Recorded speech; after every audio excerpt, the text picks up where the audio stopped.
श्रीमद् भगवद गीता शास्त्र के ध्यान योग नामक 6ठ अध्याय का विचार हो गया।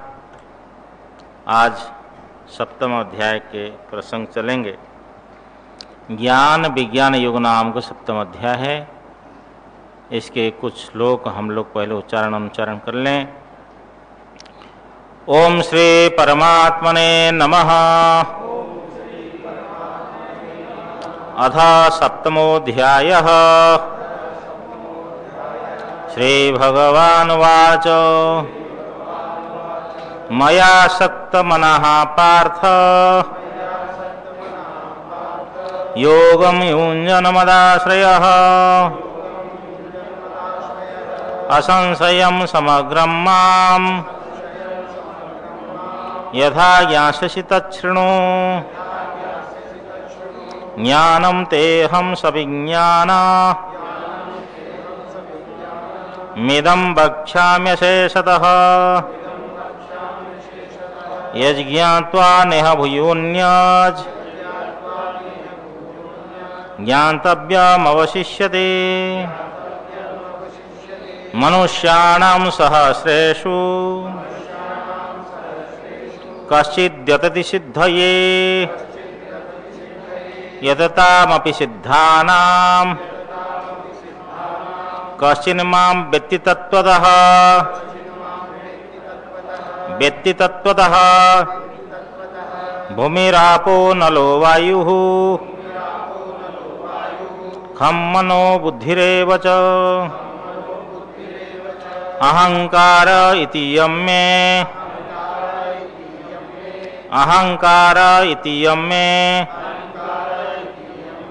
भिन्ना प्रकृतिरष्टधा अपरेयमितस्त्वन्यां प्रकृतिं विद्धि मां पराम्। प्रकृतिं विद्धि मे पराम्। जीवभूतां महाबाहो येदं धार्यते जगत्। एतद्योनीनि भूतानि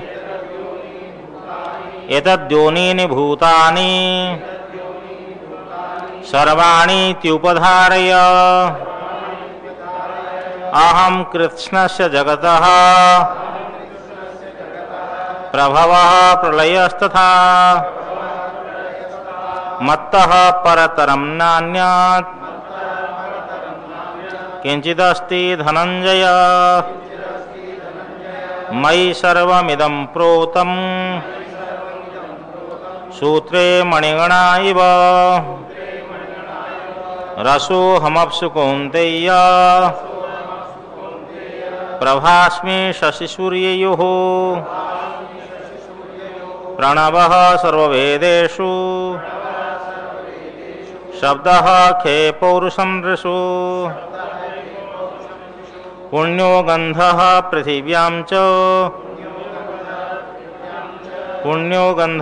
पृथिव्यां च तेजश्चास्मि विभावसौ। जीवनं सर्वभूतेषु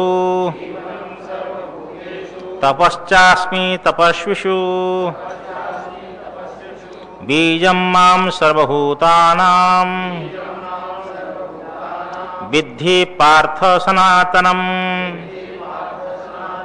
बुद्धिर्बुद्धिमतामस्मि तेजस्तेजस्विनामहम्। हरि ओम।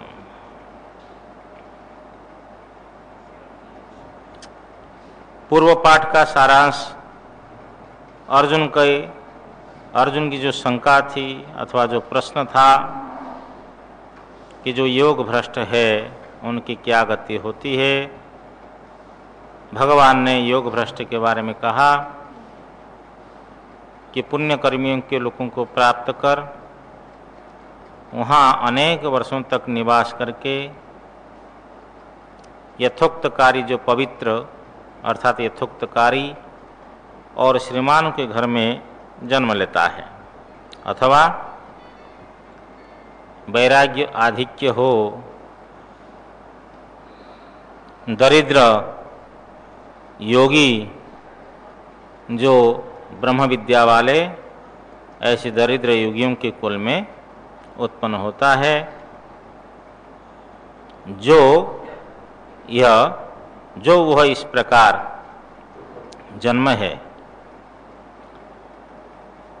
माने इस संसार में ये अति दुर्लभ ही है जो इस प्रकार जन्म है। जो इस प्रकार जन्म है यह इस संसार में अति दुर्लभ ही है। कौन सा दुर्लभ जन्म कहा? अति दुर्लभ, कि जो योगी ब्रह्म विद्वानों के कुल में उत्पन्न होना।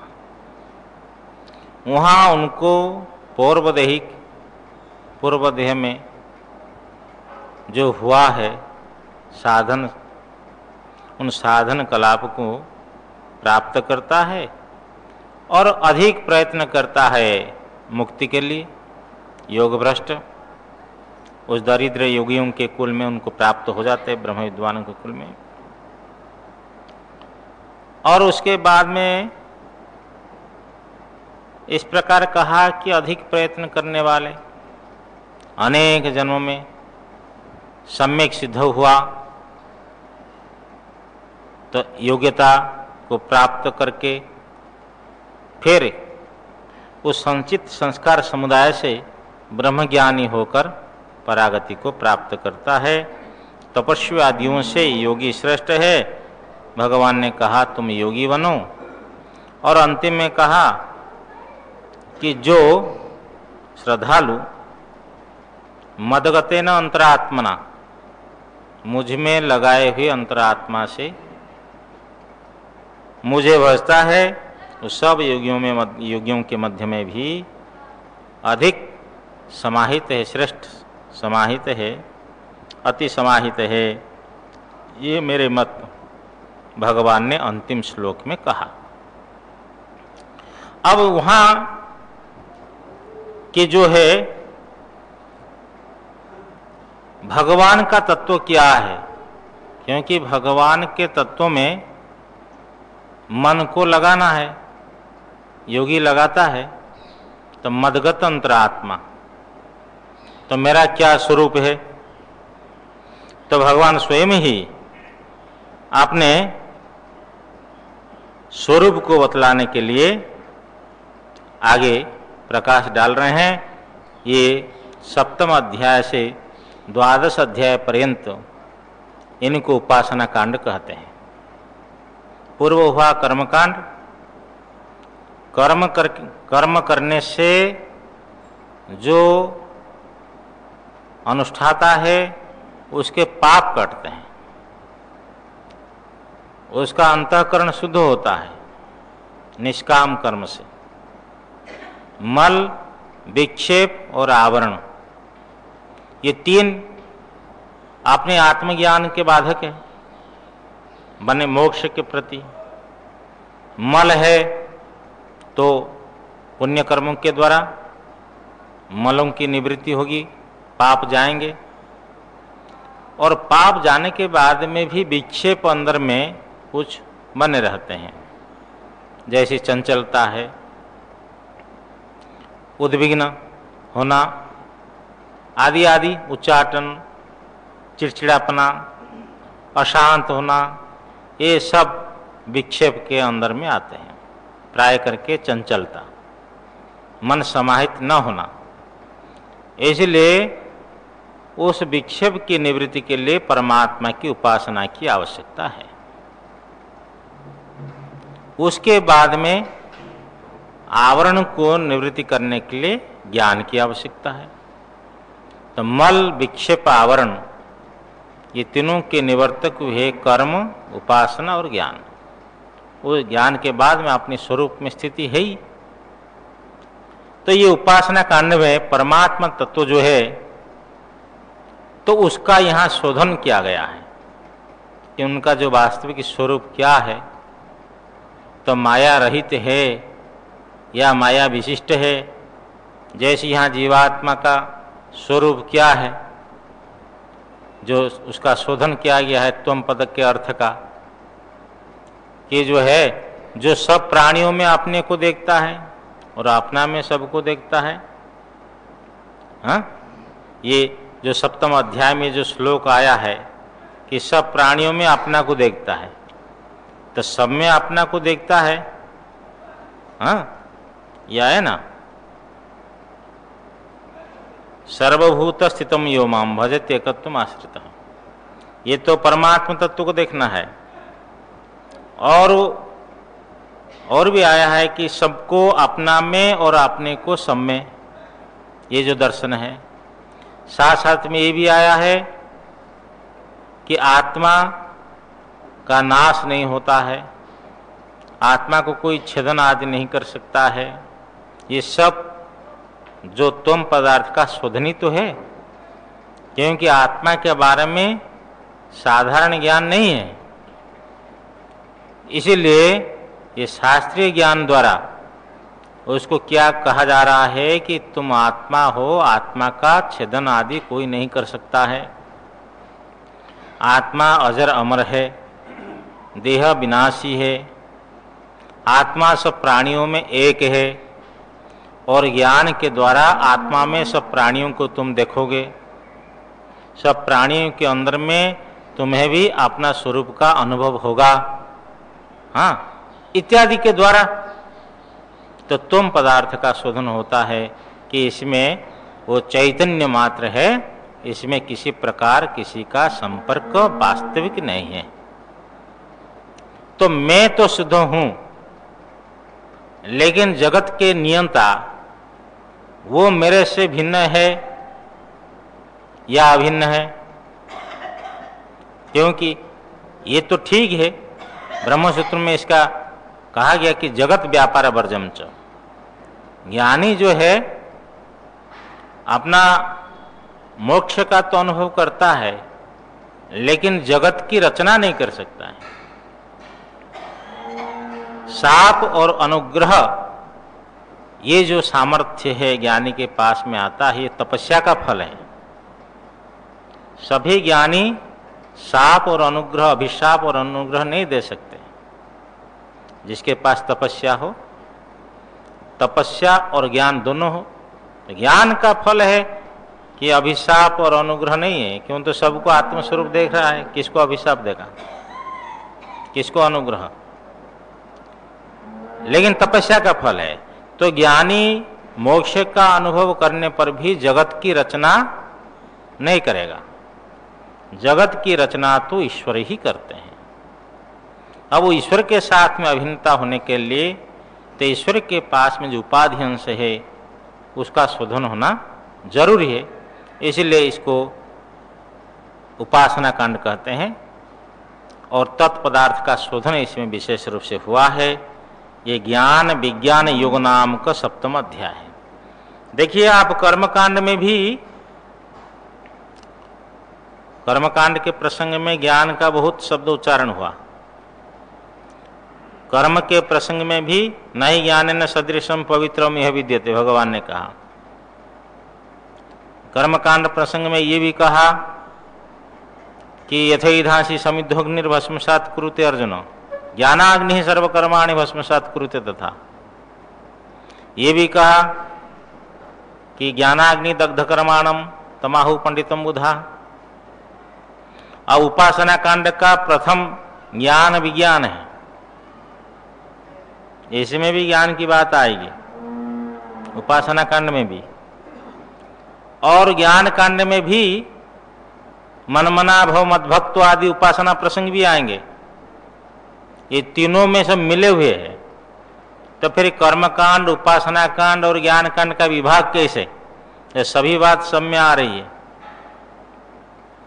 तो यहाँ उत्तर देते महापुरुष लोग कि प्राय करके जिनका विवेचन हुआ है इनमें, इसलिए ये 7 से लेकर के 12 तक प्राय करके उपासना का प्रसंग आया है, इसलिए इनको उपासना कांड कहा जाता है। यद्यपि ज्ञान विज्ञान शब्द आते हैं। देखिए, ओम श्री परमात्मने नमः। अथ सप्तम अध्याय। श्री भगवान वाचो, श्री भगवान बोले, मया शक्त मनः पार्थ योगम युञ्जन मदाश्रयः असंशयम समग्रम माम यथा ज्ञास्यसि तच्छृणु। हे पार्थ, संबोधन है।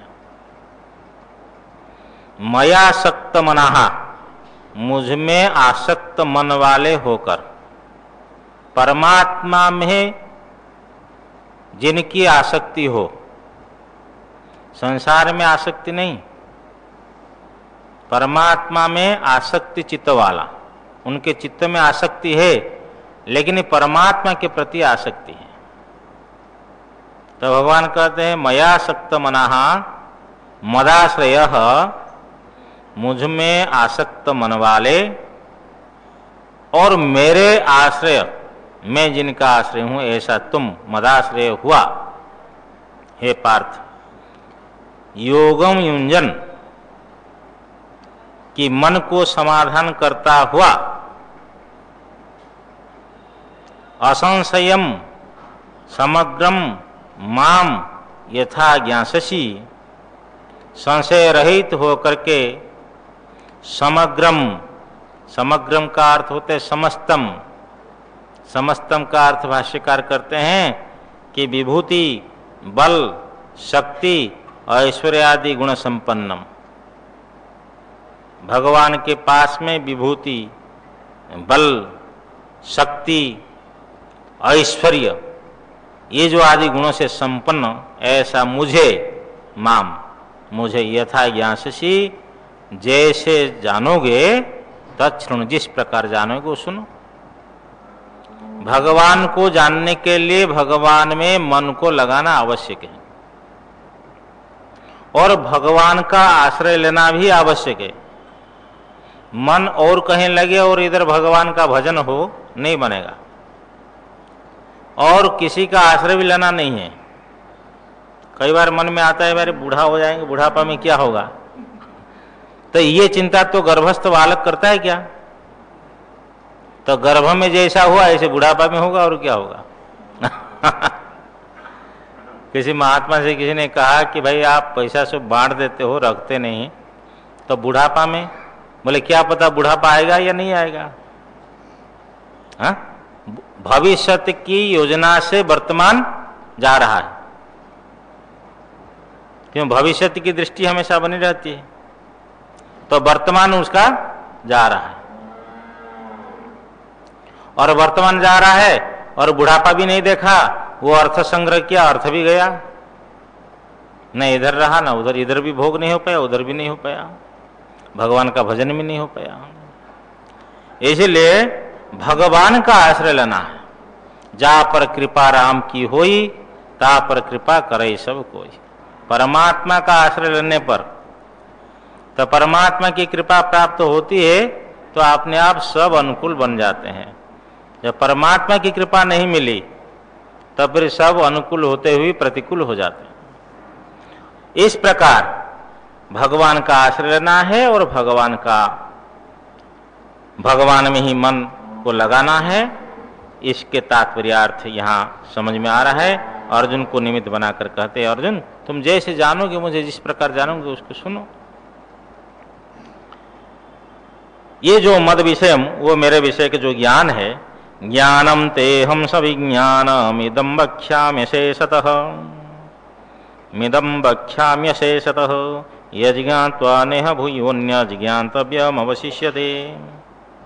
बोल तुम्हारे लिए यह विज्ञान सहित ज्ञान को बतलाऊंगा और शेष कुछ नहीं रखूंगा, संपूर्णतया। अहम माने मैं, इदम सविज्ञानम ज्ञानम, यह विज्ञान सहित ज्ञान। ज्ञान उसको बोलते हैं परोक्ष शास्त्रीय ज्ञान, पांडित्य, और विज्ञान अनुभूत्यात्मक अपरोक्ष है। तो विज्ञान सहित ज्ञान तुम्हारे लिए मैं अशेषतः, मन इस ज्ञान, इस विज्ञान सहित ज्ञान को तुम्हारे लिए मैं अशेषतः संपूर्णतया, मधुसूदन स्वामी लिखते हैं साधन फलादि सहितत्वेन। साधन, ज्ञान का क्या साधन है? ज्ञान का क्या फल है और आदि से क्या लेंगे, तो ज्ञान का क्या स्वरूप है आदि सब आ जाएंगे। ये सब हाँ संपूर्णतया बक्षामि बोलूंगा। यज ज्ञात्वा नेह भूयोन्यज ज्ञातव्यमवशिष्यते। और यज ज्ञात्वा, जिस ज्ञान को, ज्ञात्वा का अर्थ है जिस ज्ञान को प्राप्त कर, जिस ज्ञान को जान करके नहीं, जिस ज्ञान को प्राप्त करके। यह माने इस संसार में भूयः पुनः कोई उससे अधिक कि जो पुनः अन्यत ज्ञातव्यम न अवशिष्यते, इस संसार में और कोई दूसरा ज्ञातव्य शेष नहीं रहता है। जिस ज्ञान को प्राप्त, अभी देखो वेदांत हम लोग ने पढ़ लिया मानो, तो कभी मन में किसी के मन में आता है वेदांत में तो इसे कहा गया, न्याय में क्या कहा गया, तो न्याय पढ़ने की इच्छा हो जाती है। न्याय में तो ऐसा कहा गया, सांख्य योग में क्या कहा गया, ये पढ़ूं, ये ज्ञान अर्जन करूं, ये ज्ञान अर्जन करूं। कितने ज्ञान है संसार में, कई ज्ञान है। जैसे अब ये पुस्तकालय में चले जाओ, अपना आश्रम के पुस्तकालय में कितने विषयों के पुस्तक यहाँ पड़ी है, सबका ज्ञान हमको है क्या? जो जिसके ग्राहक है, जिसकी आवश्यकता है। अब वास्तुशिल्प के पुस्तक मान पड़ी है, उसका महत्व हम लोग नहीं समझते हैं। कितने ज्ञान संसार में है, परंतु ब्रह्म ज्ञान प्राप्त करने के बाद में सब जिज्ञासा समाप्त हो जाती है, कृतकृत्य हो जाता है, तृप्त हो जाता है, परिपूर्ण का अनुभव करता है। यही भगवान कर रहे हैं, यज ज्ञात्वा का अर्थ जिस ज्ञान, विज्ञान सहित जिस ज्ञान को प्राप्त करके यह इस संसार में, भूय का अर्थ पुनः, अन्यज माने अन्यत को जा हो गया, अन्यत ज्ञातव्यम न अवशिष्यते, और दूसरा कोई ज्ञातव्य जानने योग्य नहीं शेष रहता है, शेष ही नहीं रहता। इसलिए भाई मूल को समझने के लिए प्रयत्न करेंगे हम। अतो माने मेरे तत्वज्ञ जो होता है वो सर्वज्ञ होता है, इसलिए विशिष्ट फल वाला ज्ञान होने से ज्ञान दुर्लभ है। दुर्लभम ज्ञानम, ज्ञान जो है दुर्लभ है। कैसे ज्ञान दुर्लभ है? मनुष्याणाम सहस्रेषु कश्चिद्यतति सिद्धये यदतामपि सिद्धानाम कश्चिन माम वेत्ति तत्वतः।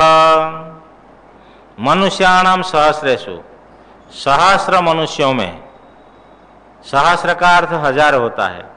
भगवान शंकराचार्य यहाँ सहस्र का अर्थ अनेक करते। अनेक मनुष्यों में से कश्चित, कोई एक, सिद्धये यतति, सिद्धि के लिए प्रयत्न करता है। सिद्धि का अर्थ यहाँ ज्ञान।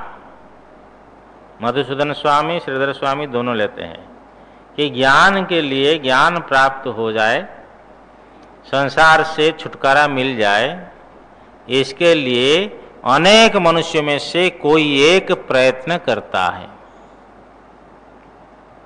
देखो, और यतताम अपि सिद्धानाम कश्चिन माम वेत्ति तत्वतः, यतताम सिद्धानाम अपि, प्रयत्न करने वाले सिद्धों में से भी कश्चित, कोई एक, तत्वतः माम वेत्ति, यथावत मुझे जानता है, मेरा अनुभव उसको होता है। जो प्रयत्न करता है वो यहाँ सिद्ध है। जो मोक्ष के लिए प्रयत्न करते हैं वो सिद्ध शब्द से समझना चाहिए। प्रयत्न करने वाले सिद्धों में भी कोई एक मुझे यथावत जानता है, अनुभव करता है। तो पहला अर्थ सिद्धि का अर्थ ज्ञान, और आगे सिद्धों का अर्थ यहाँ समझना चाहिए मोक्ष के लिए जो प्रयत्न करते हैं। मुमुक्षु समझ लो, प्रयत्नशील। वैराग्य के साथ में कि छोड़ने की तो इच्छा हो जाती है, आदमी छोड़ भी देता है, परंतु उसके जो वैराग्य की वृत्ति बनी रहे तो उसको वो अपेक्षा करते उसके छूटने की इच्छा है कि नहीं। संसार से छूटने की इच्छा है तो उसके वैराग्य ठीक रहता है और साथ साथ विवेक है। क्योंकि अब कितना भी संसार में मान सम्मान मिल जाए, अर्थ वैभव मिल जाए, सबसे बड़ा दोष ये तो है कि ये संसार अनित्य है, नाशवान है। हाँ, रहेगा नहीं, बदल जाएगा। कितने आए और कितने गए। उन हमारे भागवत आदि में जो हिसाब है वो कतिपय राजाओं का सब है। कितने राजा महाराजा हुए उनके हिसाब ही नहीं है, न इसके कोई अता पता है। ऐसे ये भी अता पता नहीं रहेगा जो हम मानते कि हमारा है, मैं और मोर, इसका भी नहीं रहेगा, ये भी बदल जाएगा। संसार सबसे बड़ा यही तो सबसे बड़ा दोष संसार में यही है कि ये बदलने वाला है, अनित्य है। और अनित्य में रहते हुए तो भान नहीं हो रहा है। एक राजा ने बहुत बड़े महल बनाया और काफी दिव्य महल बनाने के बाद में उद्घाटन करने का प्रसंग आया तो जंगल में एक लाया जो बड़े तपस्वी थे। तो राजा ने उनको लाया और उसके द्वारा उद्घाटन हुआ। महर्षि को खिलाया पिलाया तो महर्षि ने कहा, राजन अब अच्छा महल तो बनाया लेकिन महल से बदबू आ रही है, मेरे को यहां से जल्दी ले चलो। अब राजा हैरान कि इतने दिव्य महल से बाबा जी को बदबू आ रही, बतलाओ। कि महाराज ये किसी को भी बदबू नहीं आ रही, आप कह रहे बदबू आ रही। ना राजन क्या करे, मेरे को यहां से बदबू आ रही, हटात यहां से उठाओ। गुरु तो थे, अब गुरु का आदेश कैसे काटे। तो ले करके पहुंचा दिए कुटिया में। बात पुरानी हो गई, साल 2 साल। तो राजा तो सत्संग के लिए जाया करता था। तो एक दिन राजा को कहे, राजन आज चलना है। तो राजा और महाराज दोनों बैठे। तो महाराज के संकेत से उनके रथ चला और चलते चलते चलते चमारों की बस्ती के पास ले गए। और चमार की जो बस्ती होती है वहां से क्या बदबू आएगी या सुगंधी आएगी? चमड़ियों की बदबू खूब आने लगे। राजा ने कहा, महाराज उल्टी आ रही, यहां से चलिए जल्दी। तो महाराज ने कहा, कहाँ उल्टी आ रही, कहाँ यहाँ सब हाँ बदबू है जिससे तुमको उल्टी आ रही है? ये तो सब ना महाराज बहुत दुर्गंधी है, ना ये लोग सब रह रहे हैं इसमें, दुर्गंधी इनको नहीं लगती है। बोले महाराज ये रहते रहते इनको आदत हो गई है, इसलिए दुर्गंधी इनको पता नहीं लगती है। बोले बस राजन चलो। जैसे इनको इनकी आदत तो हो गई है, इनकी बस्ती में रहते रहते इनको दुर्गंधी नहीं आती है, ऐसे राजमहल में रहते रहते तुम्हें ये दुर्गंधी का पता नहीं है। लेकिन मैं जब तुम्हारे महल में पहुंचा मेरे को राग और द्वेष की दुर्गंधी आ रही थी। समझे ना, ये संसार में ऐसा हम लोग रच पच जाते हैं कि इसकी जो अनित्यता है, नाशवान संसार है, ये दृष्टिगोचर नहीं रहता है। इसलिए कोई एक बिरला होता है तो जो प्रयत्न करने वालों में से भी उस तत्व को जानता है, ठीक ठीक अपनी मुमुक्षुता और विवेक वैराग्य समदमा आदि को लेकर के साधक चलता है। इसलिए ज्ञान दुर्लभ है। अब ज्ञान दुर्लभ है भगवान ने कह दिया।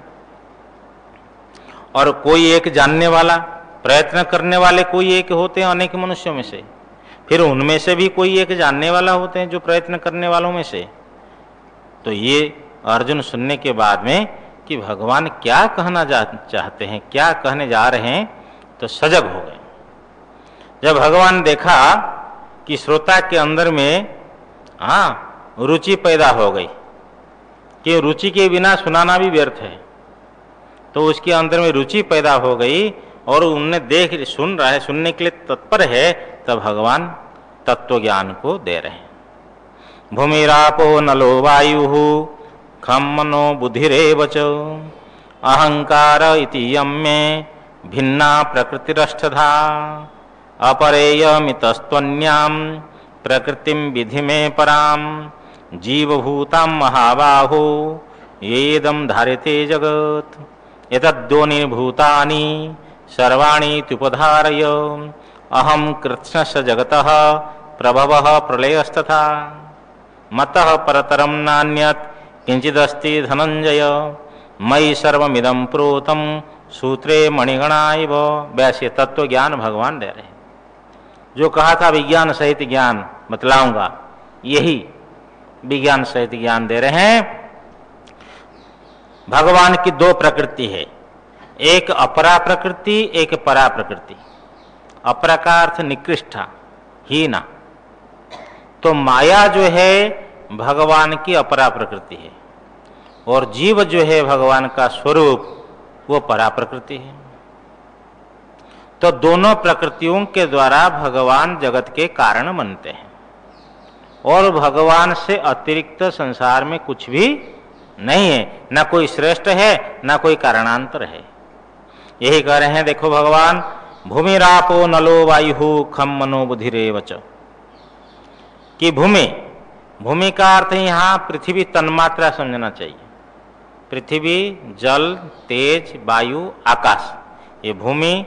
रापो का अर्थ जल, अनल का अर्थ तेज, वायु का अर्थ वायु है और खम का अर्थ आकाश। इन सब के तन्मात्रा यहाँ समझना चाहिए। पृथ्वी तन्मात्रा, जल तन्मात्रा, तेज तन्मात्रा, वायु से वायु तन्मात्रा, खम से आकाश तन्मात्रा। आकाश माने कोई शब्द, गंध तन्मात्रा है और रस तन्मात्रा और रूप तन्मात्रा तेज में, और वायु में शब्द तन्मात्रा और आकाश में क्या बोलते हैं, शब्द। वायु में स्पर्श तन्मात्रा और आकाश में शब्द तन्मात्रा। तन्मात्रा का अर्थ है उसमें कोई मिलावट नहीं है, गंध ही गंध है, केवल गंधमात स्वरूप है। जब आगे पंचीकरण हो जाता है फिर मिल जाता है। अब ये जो पांच तन्मात्राओं को पांच भूतों के से समझना चाहिए इन शब्दों से, भूमि रापो नलो वायु खम। और मन शब्द से यहाँ भगवान मन के कारण अहंकार समझने, भगवान भाष्यकार लिख रहे हैं कि मनसः कारणम अहंकारो गृह्यते। मन शब्द से मन का कारण अहंकार समझना चाहिए। और बुद्धि रेवच, बुद्धि ही है। बुद्धि शब्द से बुद्धि शब्द से अहंकार का जो कारण है समष्टि बुद्धि, महतत्व को समझना चाहिए।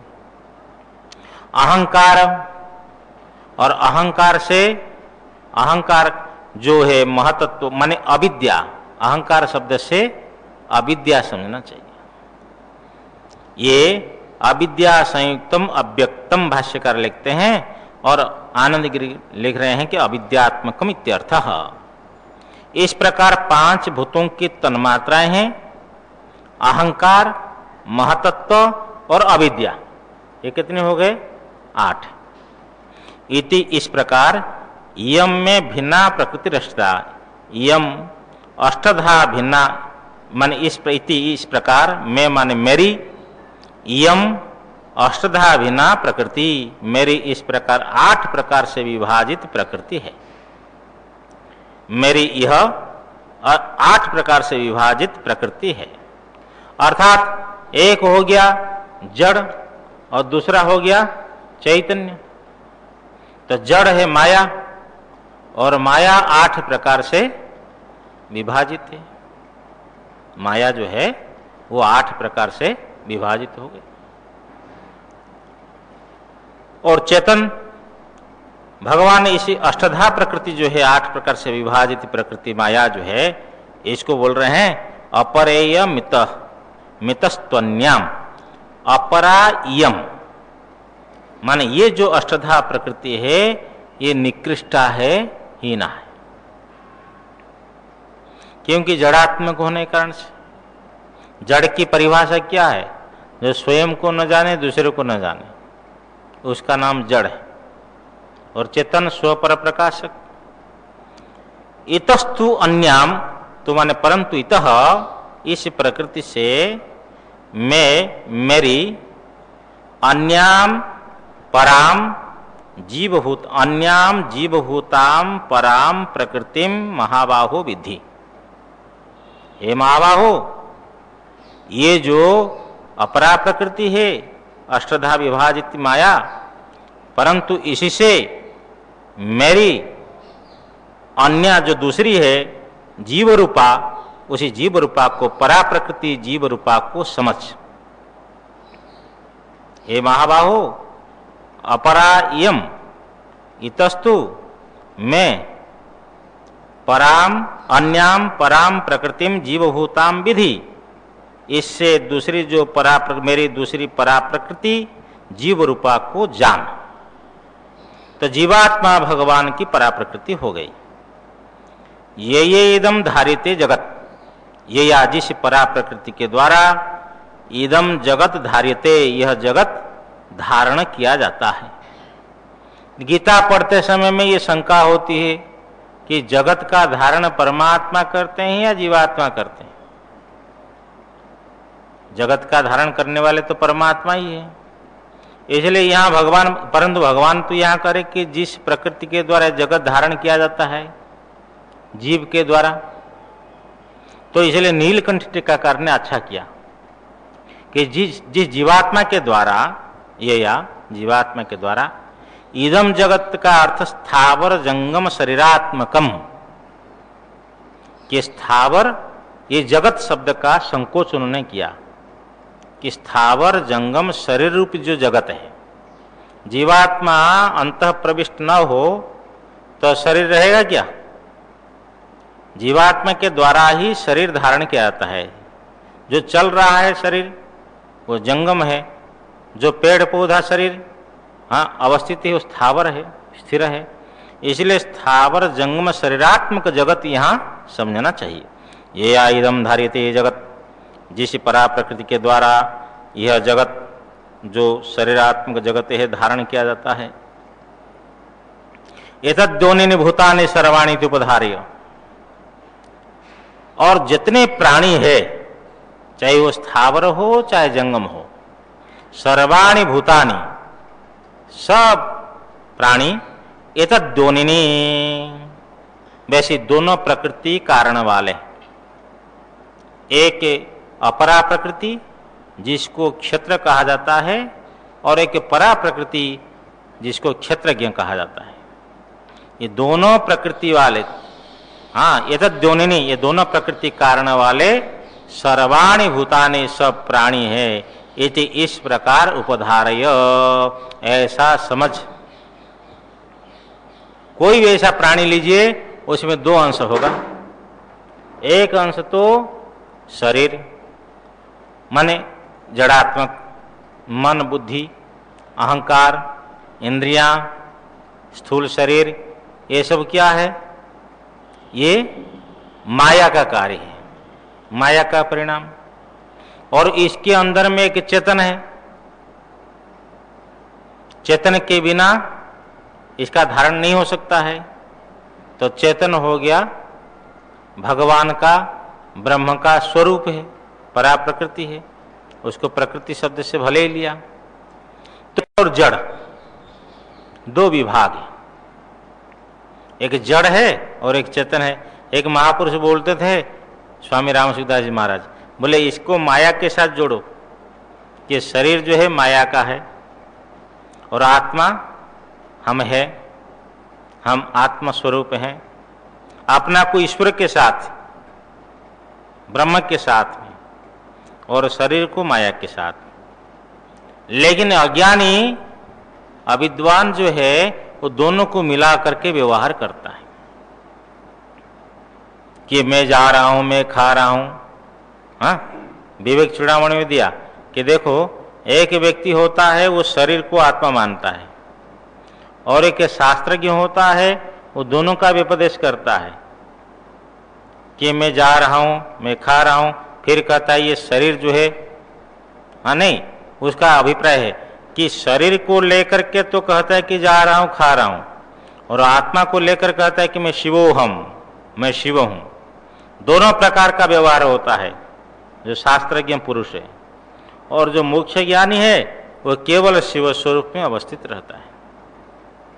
तो नारायण ये शरीर के अंदर में जितने जीवात्मा है उनके शरीर के अंदर में आत्म चैतन्य है। जैसे बिजली के बिना पंखा नहीं चल सकता है, तो पंखा केवल इतना अभिमान करे कि मैं चल रहा हूं स्वतंत्र रूप से असंभव है। तो दोनों चाहिए। केवल बिजली से भी काम नहीं बनेगा भाई, पंखा ना हो, इंस्ट्रूमेंट ना हो, उपकरण ना हो, तो बिजली से क्या होगा? तो दोनों चाहिए। पंगु अंधवत न्याय। जैसे हाँ, प्रकृति जो है वो क्या है? अंधी है, उसमें प्रकाश नहीं है। और चेतन क्या है? वो पंगु है, उसमें क्रिया नहीं है। प्रकृति में प्रकाश नहीं है और चेतन में क्रिया नहीं है। जैसे लंगड़ा और अंधा को बोलता है तुम्हारे कंधे में बिठा दो, मैं रास्ता बतलाऊंगा, और दोनों ही दर्शन करके आएंगे बिहारी जी के पास में। तो आप लंगड़ा को बिठाया अंधा ने कांधे के ऊपर में, और लंगड़ा रास्ता बतला रहा है, अंधा चल रहा है, और दोनों की रास्ता तय हो गया, गंतव्य स्थल पर पहुंच गए। इसी प्रकार केवल व्यवहार की बात है, केवल प्रकृति से जगत की उत्पत्ति नहीं और केवल पुरुष से भी जगत की उत्पत्ति नहीं। इसीलिए भगवान शंकर के लिंग में लिंग के साथ में जलहरी भी है। वो एक सिंबल है, चिन्ह है कि जलहरी जो है वो प्रकृति है और लिंग जो है पुरुष है। पुरुष प्रकृति के संपर्क से ही जगत की उत्पत्ति है। ये व्यवहार की उत्पत्ति है, परमार्थ तो जगत हुआ ही नहीं है। हाँ, अपूर्वम अनपरम अनंतरम बाह्यम अयम आत्मा ब्रह्म सर्वानुभू। ब्रह्म का कोई कारण नहीं है, ब्रह्म का कोई कार्य नहीं है। जब जगत है ही नहीं तो कहाँ से कार्य आएगा? अर्थात ब्रह्म किसी के कार्य नहीं है और ब्रह्म किसका कारण नहीं है। ब्रह्म से अतिरिक्त न बाहर भीतर कुछ है। अयम आत्मा सर्वानुभू, यही आत्मा सबको अनुभव करने वाला है। वो पारमार्थ की दृष्टि है। व्यवहार दृष्टि में प्रकृति पुरुष दोनों से ही जगत की उत्पत्ति होती है। तो सब प्राणी जो है ये दोनों कारण वाले हैं, इस प्रकार तुम निश्चय करो, जानो। और इन दोनों प्रकृति के द्वारा भगवान कहते हैं अहम कृष्ण से जगत प्रभव प्रलय तथा, मैं संपूर्ण जगत के कारण हूं। अहम कृष्ण से जगत, संपूर्ण कारण के अहम में प्रभव उत्पत्ति कारण हूं, तथा प्रलय, और उसी प्रकार प्रलय करने वाला संहर्ता भी मैं हूं। तो भाष्यकार भगवान लिखते हैं कि प्रकृति द्वय द्वारेण अहम सर्वज्ञ ईश्वरो जगत कारणम इत्यर्थ। दोनों प्रकृति के माध्यम से मैं ईश्वर जगत का कारण हूं, प्रकृति और पुरुष दोनों के माध्यम से। जिस कारण से ऐसा है, इसलिए भगवान कहते हैं मत्तः परतरम नान्यत किंचित अस्ति धनंजय। हे धनंजय, मत्तः मेरे से अन्यत किंचित, दूसरा कुछ भी, परतरम न अस्ति। परतरम का अर्थ कारणांतर, अन्य कोई कारण, अन्यत परतरम, अन्य कोई श्रेष्ठ कारणांतर। परतरम का अर्थ श्रेष्ठ लिख रहे हैं श्रीधर स्वामी, कि मेरे से अतिरिक्त इस संसार का कोई श्रेष्ठ कारणांतर नहीं है। तो परतर का अर्थ श्रेष्ठ करेंगे, अन्यत का अर्थ दूसरा, दूसरा मेरे से इस जगत का कोई श्रेष्ठ कारणांतर नहीं है, भावार्थ आ गया। यह धनंजय, मत्तः मेरे से, अन्यत दूसरा, परतरम श्रेष्ठ, किंचित न अस्ति, श्रेष्ठ कुछ भी नहीं है। अर्थात मैं ही संपूर्ण जगत का कारण हूं, जगत का कारणांतर और कोई नहीं है। मयि सर्वमिदं प्रोतम सूत्रे मणिगणा इव। मयि, मुझ में, इदम सर्वम प्रोतम, ये संपूर्ण जगत जो है प्रोत है, गुथा हुआ है, ग्रथितम, गुथा हुआ है। कैसे? प्रोतम का अर्थ भाष्यकार लिखते हैं अनुस्यूतम, अनुगतम, अनुविद्धम, ग्रथितम इत्यर्थः। ये सब पर्यायवाची शब्द है कि प्रोतम का अर्थ अनुस्यूत है, अनुस्यूत का अर्थ कर रहे अनुगत, अनुगत का अर्थ कर अनुविद्ध, और अनुविद्ध का अर्थ करते ग्रथितम, गुथा हुआ है। कैसे? सूत्रे मणिगणा इव, जैसे सूत्र में, सूत में, सूत से बनाए हुए मणि, माला बनते ना, कभी लाल रंग का, कभी कोई किसी रंग का देखते हैं, सूत से दाना बनाते हैं। जो दाने हैं, मणि है, ऐसा नहीं समझना कि रुद्राक्ष है कि सूत में पिरोया दिया वो सूत है, यहाँ नहीं। सूत से बनाए हुए जो दाने होते हैं मणि, वो मणि जिस प्रकार सूतों में ग्रथित होते हैं, गुथे रहते हैं, उसी प्रकार मुझसे, मुझ में जगत गुंथा हुआ है, प्रोते स्थित है। परमात्मा परमेश्वर से, जैसे हम कहेंगे कि भाई एक सोनार जो है उसके पास में कोई व्यवसायी पहुंचा और आपने स्वर्ण दिया, उनके विवाह महोत्सव के लिए कुछ अलंकार बनवाया, तो पैसा उनके जो उनको जो चार्ज होता है नहीं दिया, उनका मजदूरी नहीं दी, बाद में दूंगा, और कई महीना होने के बाद में भी नहीं दिया, तो बार बार मांगता रहा सोनार, भाई हमारा पैसा हमको दे दो। तो एक बार वो चिढ़ करके बोलता है, ले हमारा सोना हमको दे दो और तुम्हारा आभूषण तुम ले जाओ। संभव है? सोना को छोड़ करके आभूषण को सोनार ले सकता है क्या? जल को छोड़ करके तरंग रह सकती है? सूत को छोड़ करके वस्त्र अलग रह सकता है क्या? मिट्टी से घड़ा अलग नहीं, जल से बर्फ, इसी प्रकार ब्रह्म से अतिरिक्त जीव जगत भी नहीं है। सूत जो है, वस्त्र यदि सूत को ढूंढे, जल ढूंढे तरंग और वस्त्र ढूंढे सूत, जीव ढूंढे ब्रह्म को, तीनों उतों के उत, तीनों ही बेवकूफ है। अरे भाई तेरा स्वरूप है, तू किसको ढूंढ रहा है? तो ब्रह्म से अतिरिक्त जगत जीव नाम को भिन्न वस्तु कुछ नहीं है। बस इसमें सब कुछ अद्वैत ब्रह्म की बात कही दी। मत्तः परतरम नान्यत किंचित अस्ति धनंजय। रस्सी में जो सर्प की भ्रांति होती है, तब प्रकाश होने पर, मंद अंधकार कारण से, तब प्रकाश होने पर वो सर्प की भ्रांति निवृत्त हो जाती है। और जंगल के सर्प को देखने पर, यदि अंधकार में जंगल के सर्प को देख लिया और सर्प समझ गया, उसके बाद प्रकाश होने के बाद में सर्प की निवृत्ति होती है क्या? सर्प की भ्रांति की निवृत्ति होती है क्या? नहीं होती, क्योंकि यथार्थ ज्ञान था व्यावहारिक। तो जगत कल्पित है, इसलिए ब्रह्म ज्ञान से निवृत्ति होता है। जगत यदि यथार्थ होता तब ब्रह्म ज्ञान से निवृत्त नहीं हो सकता है। ज्ञान से जो कल्पित वस्तु होती है उसकी निवृत्ति होती है, यथार्थ की निवृत्ति नहीं होती है। हम लाख प्रयत्न करें, कितनी प्रकाश कर दें, लेकिन जंगल का जो सर्प है वो सर्पत्व की निवृत्ति कैसी हो जाएगी उससे? रस्सी में जो सर्प भावना है, रस्सी में जो सर्प की भ्रांति है, वो प्रकाश से उसी भ्रांति की दूर होती है। इसलिए सज्जनों, परमात्मा परमेश्वर, परमात्मा सच्चिदानंद ब्रह्म, उसी से अतिरिक्त ना जीव है ना जगत है। मयि सर्वमिदं प्रोतम सूत्रे मणिगणा इव, मेरे से अतिरिक्त कुछ भी नहीं। ये ब्रह्म ज्ञान है। तो एक में अद्वितीय है, सजातीय विजातीय स्वगत भेद से रहित। तो ब्रह्म तत्व एक है, उससे अतिरिक्त कुछ भी नहीं है।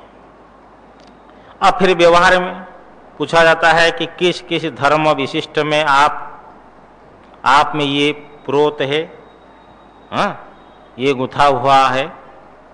तो बोलते हैं रसो हमप्सु कौन्तेय प्रभास्मे शशि सूर्ययोः प्रणवः सर्ववेदेषु शब्दः खे पौरुषं रसु। हे कौन्तेय, अहम अप्सु रसो, मैं जल में रस हूं। भगवान कहते मैं जल में रस हूं, तो जल हो गया आधार और भगवान हो गए रस आधेय। ऐसा है क्या? ऐसा नहीं समझना चाहिए। कैसा समझना चाहिए? जैसे आपको कोई 5 किलो सोने का मुकुट दे और 10 किलो सोने का कड़ा दे दे, बहुत बड़ी कड़ा है, तो आपको कहा जाएगा सोना किस में अधिक है? आप कहोगे मुकुट में 5 किलो सोना है और इसी कड़ा में 10 किलो सोने है, तो मुकुट में सोना है या सोने में मुकुट है? क्या कहेंगे नारायण? हाँ, अरे ऐसा मथा हिलाने से हम प्रश्न पूछ रहे, आप उत्तर दो कि हाँ, आप कहेंगे ना 5 किलो में सोना है, मुकुट में 5 किलो सोना है, यही कहेंगे ना आप? हाँ ना, क्या कहेंगे? सोने में ये 5 किलो सोने में मुकुट है या मुकुट में 5 किलो सोना है? तो ऐसा तो लोग बोलते हैं कि लोग तो ऐसे बोलते हैं, ऐसी वस्त्र में 3 किलो सू, तो ऐसे बोलते क्या? लेकिन मुकुट में सोना बोलते हैं कि इसमें इतनी रत्ती सोना है, इसमें इतनी अमुक है, लेकिन ये व्यवहार में उल्टा देते हैं। वस्तुतः सोने में मुकुट है, नहीं कि? अब कारीगर को अथवा मालिक की इच्छा हुई भाई मुकुट को गलाओ, तो मुकुट को गलाएगा या सोना को गलाएगा? हाँ, मुकुट को गलाएगा, सोना को नहीं गलाएगा। देख लो, हाँ, मुकुट को गलाएगा, सोना को गला नहीं सकता है। मुकुट भाव को निकाल देगा और कोई भाव रख देगा उसमें, लेकिन सोना तो यथावत है, वो गलता फलता कुछ नहीं है। तो ये जो भगवान कह रहे मैं जल में रस हूं, इसका यही अर्थ है समझना कि रस रूप मुझ में जल ओत है। उल्टा देना, अहम अपसु रसो, मैं जल में रस हूं, इसका अर्थ रस रूप मुझ में ये जल जो है ये ओत है, गुथा हुआ है, अर्थात सार भगवान है। हे कुंतेय, मैं मुझ रस रूपी मुझ में जल ओत हैं। शशि सूर्यो प्रभास्मि, अर्थात हे कुंती नंदन, प्रभा रूपी मुझ में शशि सूर्य, चंद्र और सूर्य ओत हैं, गुथा हुआ है। प्रभा में उल्टा देना, ऐसा अर्थ इसको उल्टा देना कि प्रभा है सार और शशि सूर्य उसमें आधे है। प्रणव सर्ववेदेषु, सब वेदों में मैं प्रणव हूं, इसका अर्थ प्रणव रूप ओंकार रूपी मुझ में संपूर्ण वेद ओत है। शब्द खे, आकाश में शब्द हूं, अर्थात शब्द रूपी मुझ में आकाश ओत है।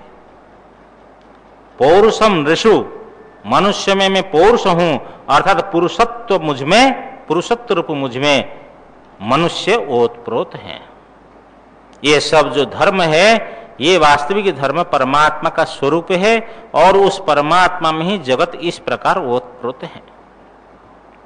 तथा पुरुषम पुरुषस्य भावो पुरुषम यतः पुम बुद्धिर नृषु, जिसे पुरुषत्व के कारण से मनुष्य में पुम बुद्धि होती है, तस्मिन् मयि पुरुषा प्रोता, भगवान भाष्यकर लिखते हैं उसमें मुझमें पुरुष जो है प्रोत है। पुण्यो गंध पृथिव्याम च तेजश्चास्मि विभावसौ, जीवनम सर्वभूतेषु तपश्चास्मि तपस्विषु।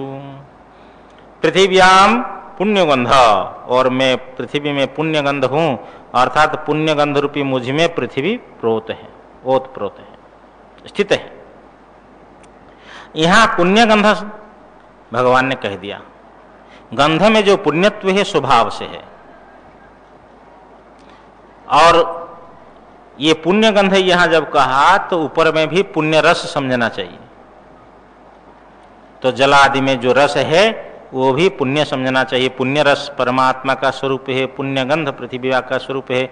बोले पृथ्वी से दुर्गंधी भी तो आती है, तो पुण्य गंध कैसे कहा? बोले जो अपुण्यत्वम तु गंधादिनाम, गंधादि में जो अपुण्यत्व है ये अविद्या अधर्म आदि अपेक्षम, अविद्या है, अधर्म है इत्यादि अपेक्षा से संसारी प्राणियों को अन्य भूत के संसर्ग से पृथ्वी के साथ में जल का संपर्क हो गया तो उसमें फिर बदबू आ गई, दुर्गंधी आ गई, तो वो संसर्ग निमित्त से अपुण्यत्व आता है। लेकिन हे पुण्यत्व गंध में जो है सामान्य है। केवल ये जो है अविद्या और अधर्म और आदि से क्या लेंगे, उनकी जो कामना है अथवा और कोई भी विशेषण अहंकार आदि आ गया किसी भी कारण से, विशेष रूप से तो कर्म ही कारण है।